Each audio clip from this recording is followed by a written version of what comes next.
Hola, bienvenidos a Fuera del Guerretón.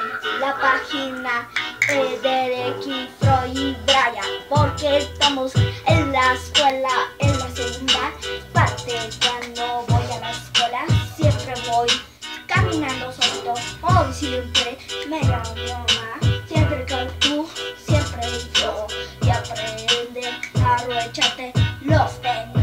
Si no entiendes, porque ya lo sé, escuela, porque tú tienes que estudiar.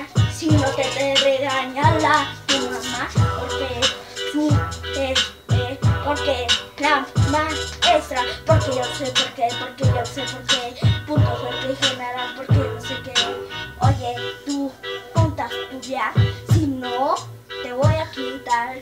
Hazle caso a su mamá, puede llegar chanclazos, porque yo sé, siempre tú, siempre él, siempre ella, siempre tú, siempre ella, porque tú tienes que hacer estas tareas.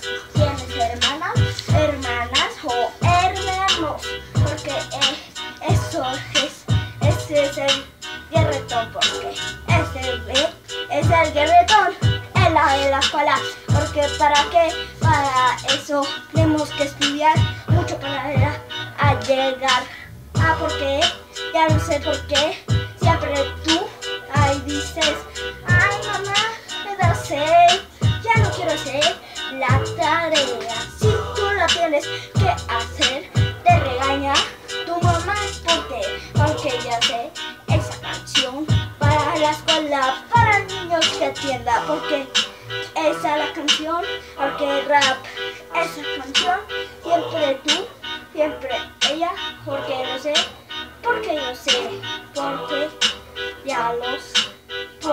ya lo sé, tú tienes que aprender, si no te puede regañar, porque